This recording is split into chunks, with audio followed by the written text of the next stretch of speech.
Good morning, everybody, and welcome to this week's Learn With Lorna. I'm going to do my usual and just wait for a second for people to join us and for the timing to catch up.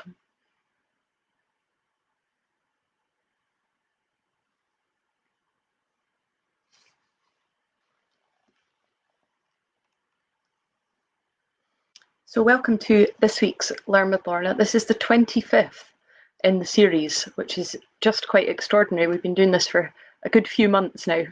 So just a reminder, if you haven't watched any of the previous ones, that they can all be seen. So you can go onto any of our Facebook pages or onto the High Life Highland YouTube channel to watch back any of the previous subjects that we've covered. Before I go any further, just morning, Jenny. It's always so nice to see everybody saying hello and where they're watching from. So already we're speaking to people in Australia, so that's fab. Yeah, before I go any further, just the usual introduction to say that this livecast is brought to you by High Life Highland at no cost to the viewer, that High Life Highland is a charity registered in Scotland, and that no payment or subscription is required to watch any of the Learn With Lorna talks. If you are able to donate towards the work of the service, we would really very much appreciate that. Hi, Chris and Orkney. Oh, I'm glad you've enjoyed them so far. Someone commented last week that it was interesting listening to me telling stories. So if I hope this week you'll feel that as well. This is a really interesting story that we're talking about this week. So I hope that you enjoy it. So this week we're talking about the story of Elizabeth McDermott and George Grant. Now, I would imagine, unless you have some particular knowledge of our collections, that those names will not mean anything to you. By the end of this, hopefully you'll know more about their story and why it matters so much. A little bit of background on this. So we're going to talk, or I'm going to talk a little bit at the start about the Highland connection to the Caribbean and to the slave-driven economy of the Caribbean. And then in the second half, tell you about Elizabeth McDermott and George Grant, what their story is and why it's unique and precious and vital that it's told. So before I go into this, obviously this is a very current topic. It's a topic that's in the news a lot at the moment. In 2015 at the Highland Archive Centre in Inverness, we hosted an event called Landscapes and Livescapes. This was in partnership with a lot of different organisations, including the University of the Highlands and Islands, the Royal Society of Edinburgh, a range of other organisations and universities. And academics and people came to that conference to learn about what the Highland connection was to the slave trade and the slave economy of the Caribbean. And there were various speakers and people involved in that. And as a follow-up to that, I had the privilege of writing this booklet with the help of my colleagues, which is called Landscapes and Livescapes, The Highland Connection to Slavery. And this was sent out to all the secondary schools in the Highlands, because now the Atlantic slave trade is studied as part of secondary courses. And so this was sent out to all the high schools in the Highlands. I think, and feel free to correct me if you disagree with this, but my own understanding was that this is a subject that we don't really associate much with the Highlands. You know, we tend to think that the slave trade and that the relationship with the Caribbean tended to be Bristol, London, Glasgow. I think that often we don't realise that the Highlands played such a substantial role in that. But the Highlands sent out people to work on plantations, sent out overseers, plantation owners, doctors, lawyers, merchants, all sorts of different people who were involved in that. It is, of course, a legacy we are not proud of, but I believe very strongly it's a legacy that we need to learn about, that we need to acknowledge, and that we need to be teaching our young people about. It's something we need to learn from. That's obviously the ideal outcome. So how did the Caribbean connection come out in the Highlands? How did that start? Well, the Caribbean, was very much seen as a place at the time in the sort of 1700s, early 1800s, as a place that you could go and you could make money very quickly, easily, in coffee plantations and sugar plantations, And so a network built up of Highland families who could support each other, giving each other roles on plantations. So obviously, often first son would inherit land, second son might go into the ministry, that sort of thing, and a son might go into this kind of across to the Caribbean to make money. And so I'm going to read through this. I'm going to talk through this booklet and read some quotes from it. And all the documents that are used in this booklet are from the collections of the Highland Archive Service. So the first quote I wanted to read to you was from a letter dating in 1796, and it was written by Donald Mackintosh to Colonel Bailey. And he says, he's writing home, and he says, "I believe that there is hardly any place where money can be made with more facility than here. The great difficulty is just to have a little money, but when that little is in hand, it can be increased at a most rapid progression. And now that the colonies are under the British government, they will be more advantageous to adventurers of all denominations than before." So they believed that if they went to the Caribbean, they would make money, and that it would be quick and easy. We have some examples of how they went out to the Caribbean, the Highlanders, and how difficult the journeys could be. We have an 1807 letter written by Roderick Dingwall, which describes a 7-month-long severe journey. And at one point he falls in the ocean and has to be hooked out, fished out of the ocean. So it wasn't easy to get there. And when they got there, they found that life there in the Caribbean was not as easy as they had been led to believe. And so the second quote I wanted to share with you was from a letter by Alexander Bailey, and this is written in 1752. And he's talking about how so many Highlanders, that's all right, Stuart, I'll let you off for being late. He's talking about how so many Highlanders have flocked to the Caribbean thinking that it's going to be easy money. And he says, great numbers from all nations resort here. And he's talking about the Isle of Nevis.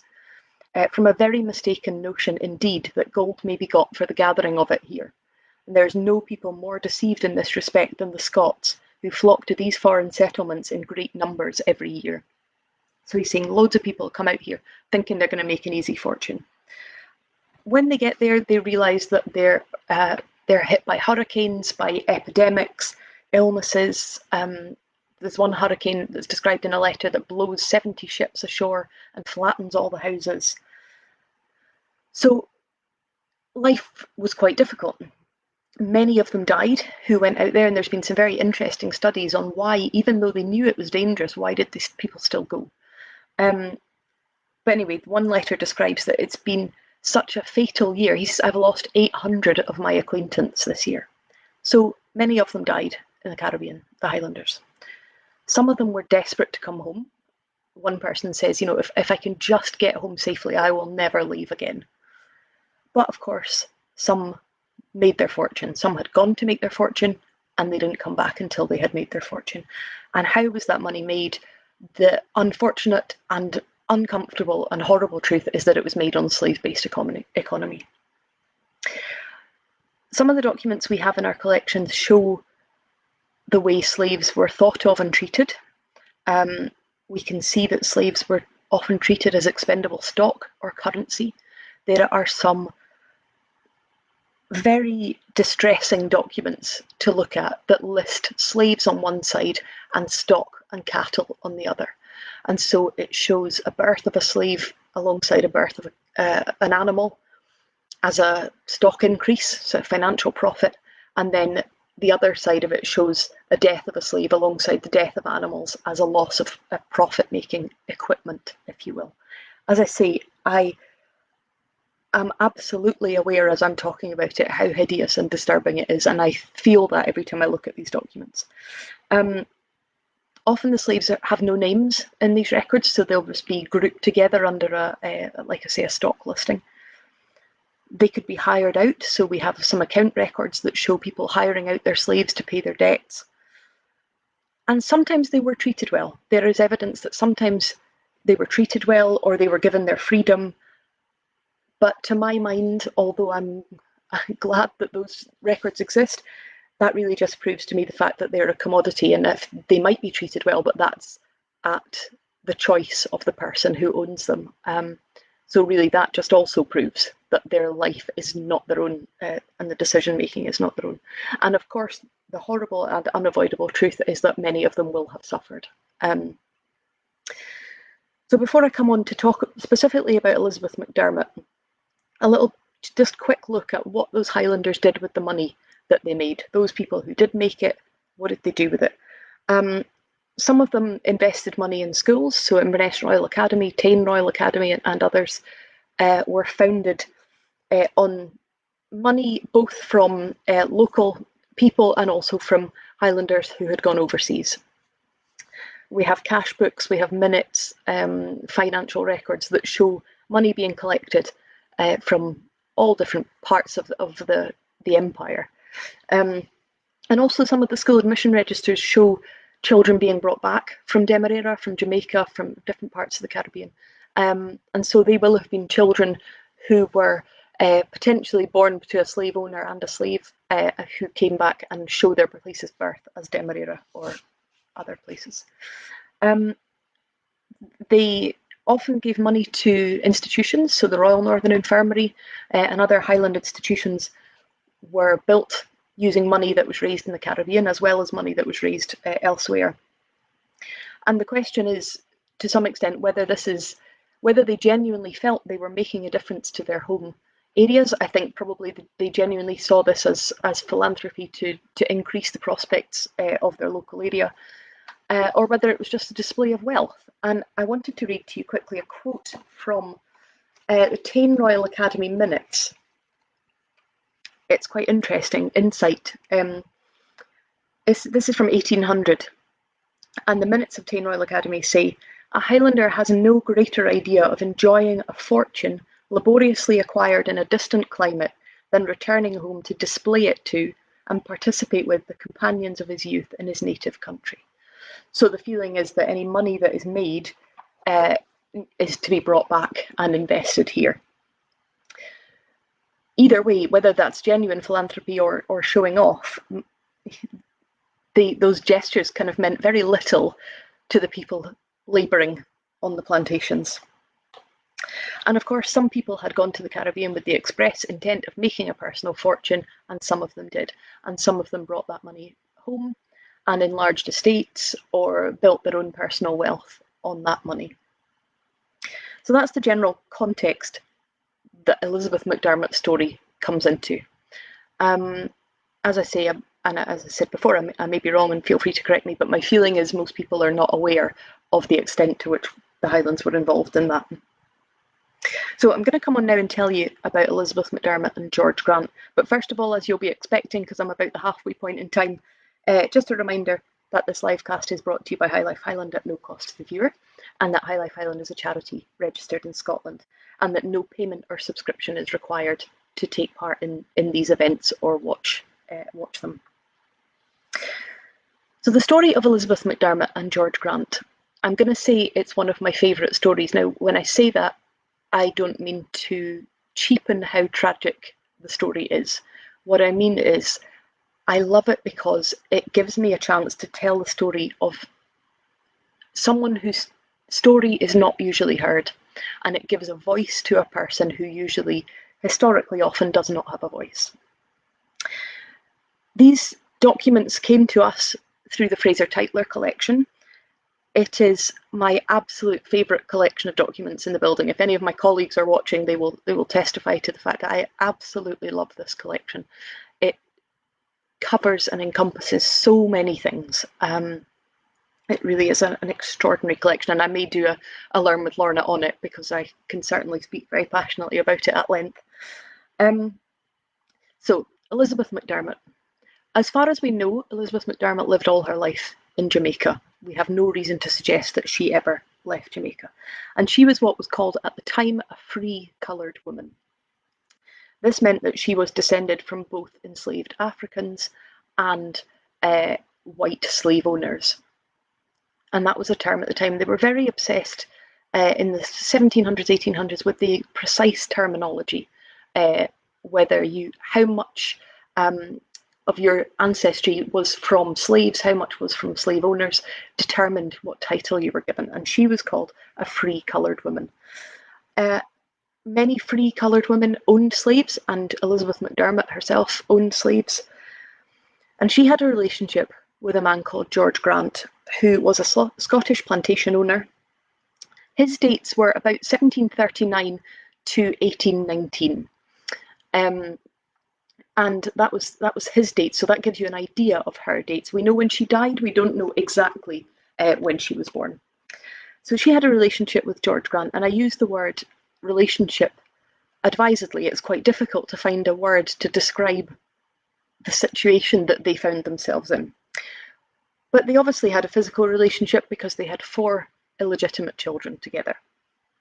Peter is the oldest, and then Hannah, who gets called Joanna and Hannah, Janet, who gets called Janet and Jessie, and Anne. And also George Grant had a legitimate daughter. He had had a wife in Scotland who had since died, and he had a daughter with her called Margaret. So he had 1 legitimate daughter in Scotland and 4 illegitimate children in Jamaica. And George Grant owned 2 estates in Jamaica. He owned the Airy Castle estate, and he owned the Richmond Hill plantation. And just as an aside, it's a very interesting thing, the plantation names. I'll touch on the end at a place that you can go if you're interested in finding out more about that. But even now, when you look at a map of Jamaica, you can see so many place names, or Demerara, or any of the places that these estates were on. You can see so many place names that link to the Highlands and other places. So George Grant had Richmond Hill Plantation and Airy Castle Plantation. Now we know that by 1794, George Grant had returned to Scotland, and he sold his Richmond Hill estate to Elizabeth McDermott. And I'm going to read to you the letter where he describes transferring the estate to her. I find it very interesting because he clearly has a concern for her and her children. I'll come back to it. So this is what the letter reads. He's writing to his man of business in Jamaica and telling him to transfer the estate to Elizabeth McDermott. So he says, Richmond Hill is cheap at £3,000. It cost me upwards of £4,000. But as Miss Bessie, that's Elizabeth McDermott, wishes to live there, I much approve of you letting her have it and the 7 slaves into the bargain. Also my silver plate, liquors and furniture. In a present former letter, you said that Bessie requested to purchase Lucy, Dido and Goodtime.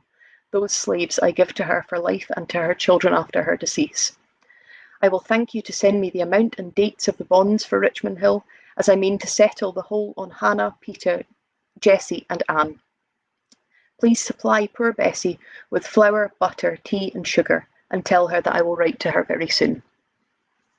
Now, one thing I do need to say that is I'm not going to be repeating any of the derogatory terms that are in these letters. There are references, and I think it's vitally important that those references are kept in and known, but it's not something I feel comfortable with saying. So I will be saying slaves. So that letter clearly shows concern for Elizabeth McDermott and for the family. He wants her to have the estate at a good price. He wants to settle money on his children. And he says, please supply Bessie with flour and sugar and tea and tell that I'll write to her soon. So there is obviously a compassion and a concern there for her. But what's very interesting is a date from a letter from the same date, same year, which refers to, he's writing to his man of business. And it's just a passing comment, but to me it's absolutely indicative of how he saw her. He said, methinks I hear you say I should choose an agreeable, good-tempered female companion. It'll help sweeten the remainder of my life.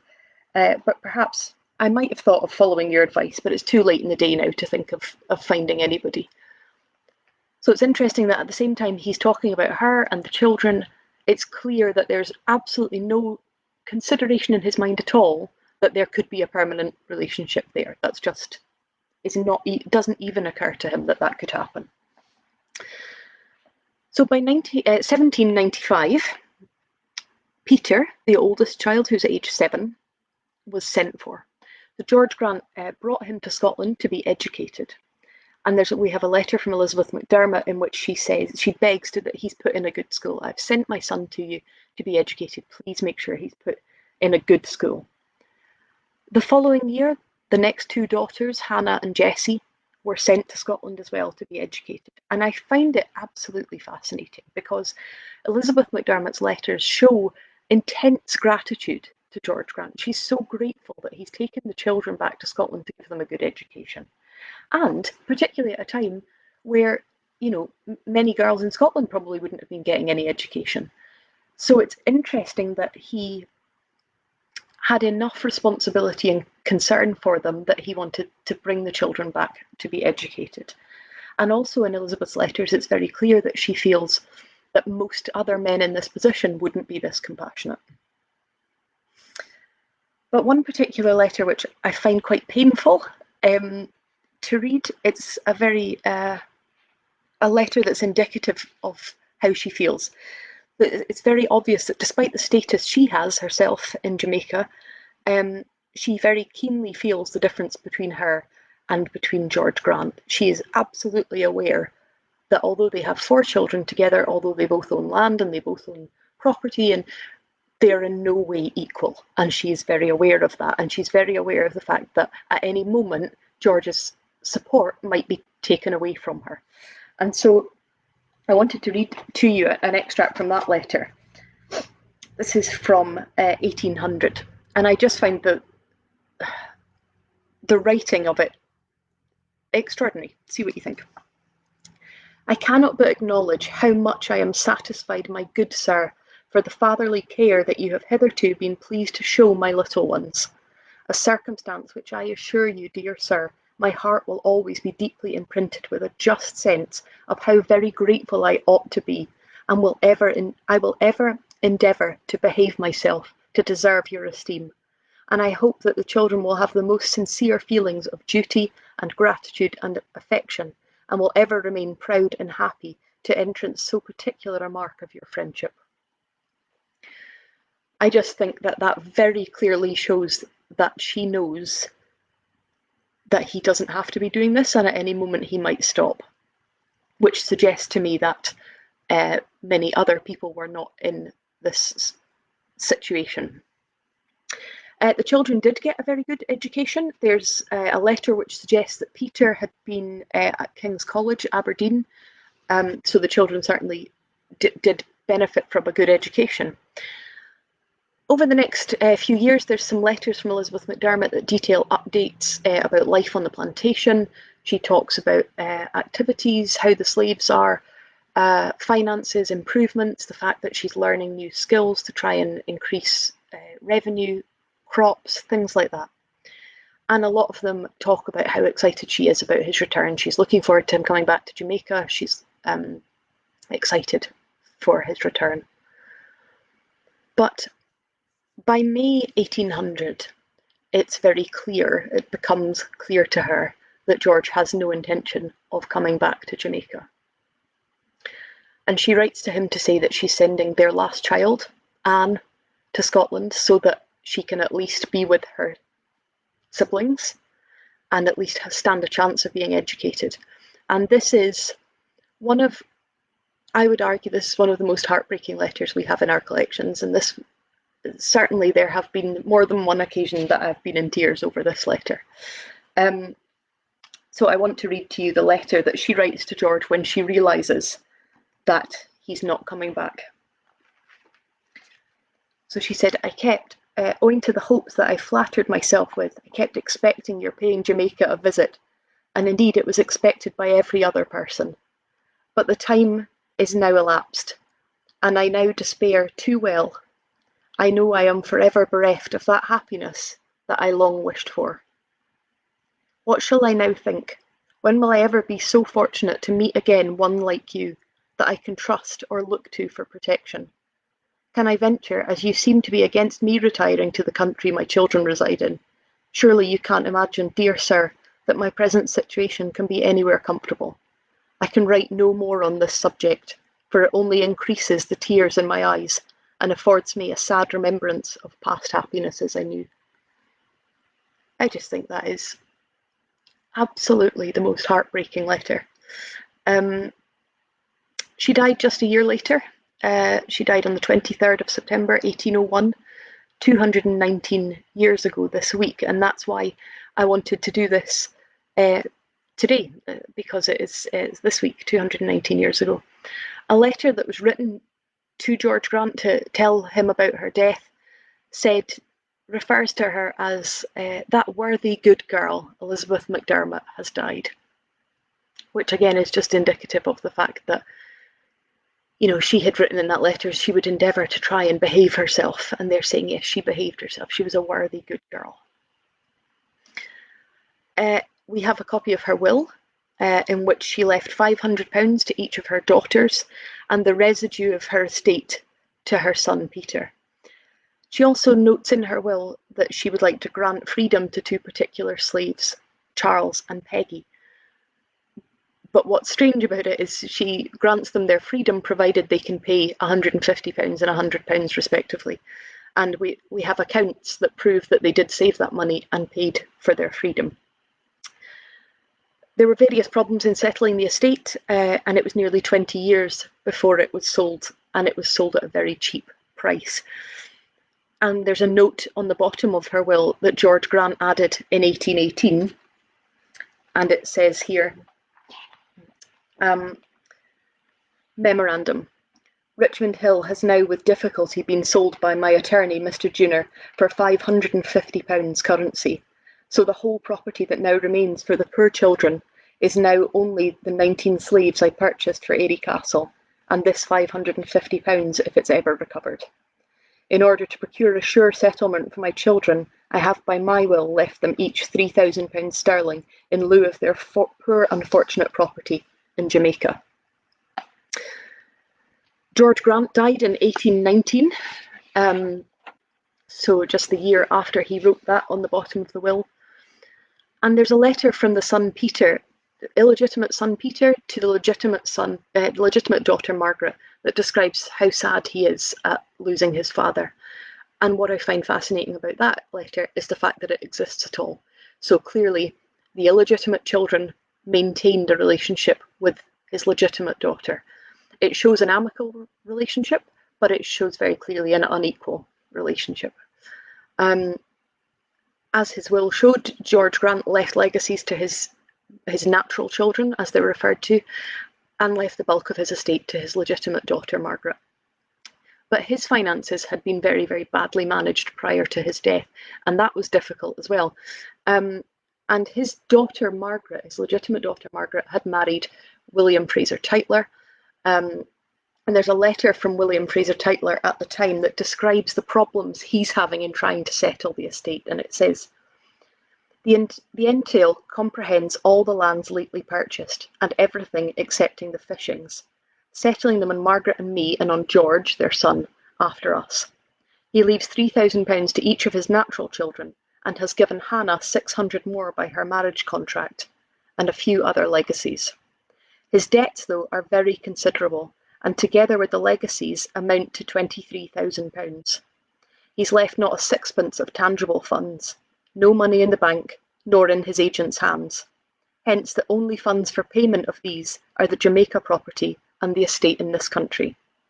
For the Jamaica property he latterly asked £14,000 sterling, but his agents write to me that it is impossible to fetch nearly so much, and he authorised them by a late letter to sell it for whatever they could get. Bond's information to me while in London was that more than £6,000 or £7,000 could not be expected from it.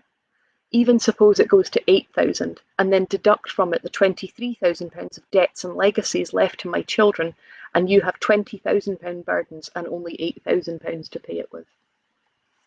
So, a constant story of financial mismanagement and crisis.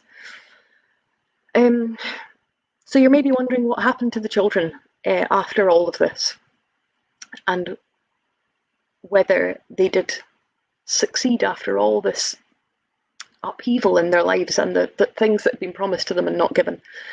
So Anne, the youngest one, the most that we know is that she died circa 1812.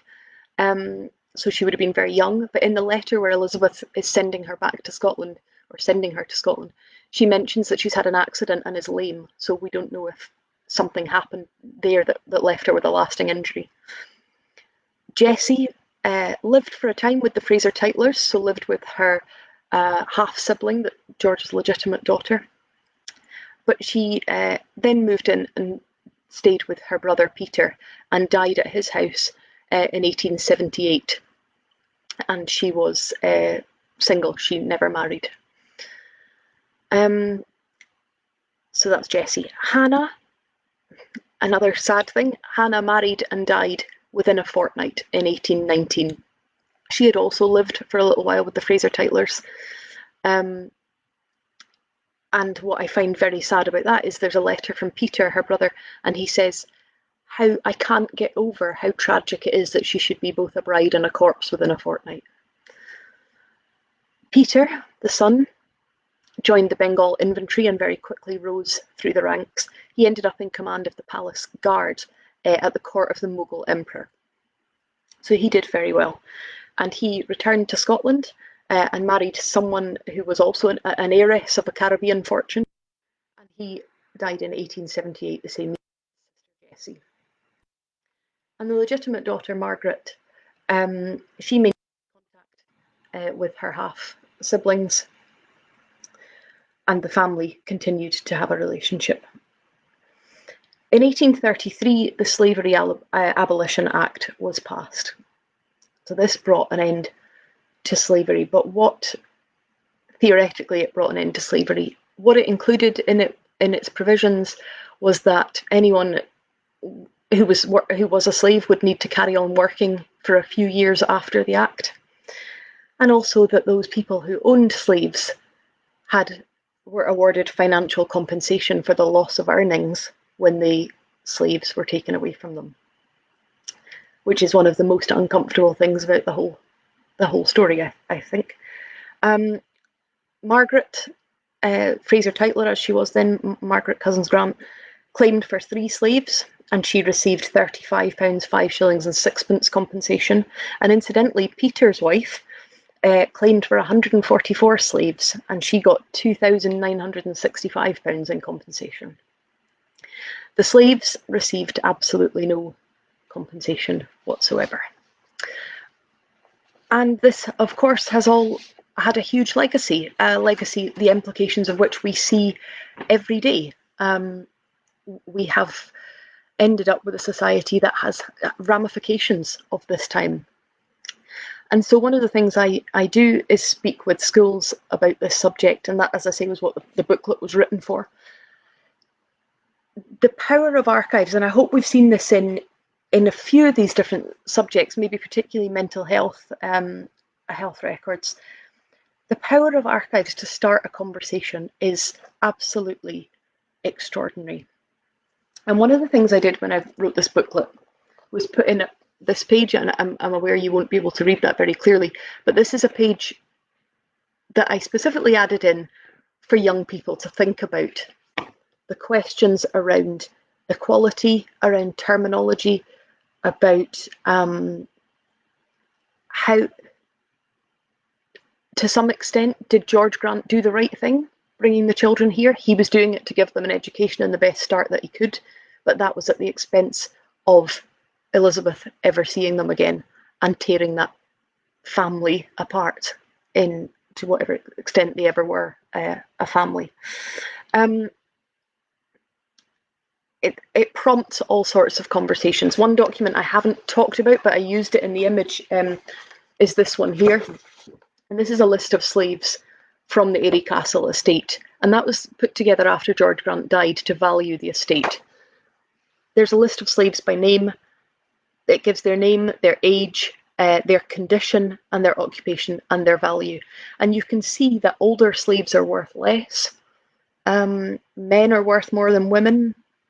There are children on here of a year old given a value because of the prospective value they will have to the estate. And so the conversations, obviously this prompts a lot of conversations around race equality, but obviously it also contains other fascinating questions around equality of gender, of equality of people who are elderly, all sorts of interesting things. Very powerful set of records to work with. And whenever I speak with young people about it, they always shudder and say, this makes me feel really uncomfortable, this is horrible. And I say, good, I'm glad you feel like that. I'm glad you feel like that. If you're interested in this subject, and it is very, very interesting, then there are a few places I would recommend to you to go and have a look for further information. University of Highlands and Islands recently did a talk on the subject, which I would recommend. David Alston is a local Highland historian who has a website called Slaves and Highlanders, which is an absolutely invaluable resource for me. And University College London have a website called Legacies of British Slave Ownership. And that website is absolutely extraordinary. You can use that to look up names of landowners who claimed for compensation. You can use it to look at estates that were connected both here and in the Caribbean. So you can look at, for instance, Jamaica and see all the place names, as I was saying, that relate to different places in the Highlands. Also very interesting to use it to look for, if you have a prominent local building in wherever you're watching from, you may well find that there's a connection there, and you can search by building, by area, all sorts of things. And that's the University College London Legacies of British Slave Ownership. And the Landscapes and Lifescapes Project website, which was obviously where this subject, we started to look in our collections for this subject. I hope you've enjoyed that. And I say that with an awareness that it's not an enjoyable subject. I just feel it's such an important subject for us to talk about, and it gives me pleasure whenever I can to tell Elizabeth's story, because I suspect there were many Elizabeths whose voice didn't get heard. I hope you can join me next week. I'll be looking at the story of Malcolm Blaine. Malcolm, in a nutshell, we have many of his childhood diaries, which are fabulous and colourful and bright and cheerful. And then we'll go on and talk a little bit about what happened to Malcolm. Thank you for joining me. And just again, as I always do, a reminder to round off that this film was brought to you by High Life Highland at no cost to the viewer. High Life Highland is a charity registered in Scotland, and that no payment or subscription is necessary to watch these. But if you're in a position to be able to donate towards our work, we would very much appreciate that. And there's a link to be able to do so within the text of this post. And again, if you want to watch this or any of the others again, thank you. I'm seeing some people saying they want to watch it again to listen to. It will remain available on our Facebook page and also on the High Life Highland YouTube channel. So I hope that you're able to watch it again if you would like to do so. Thanks.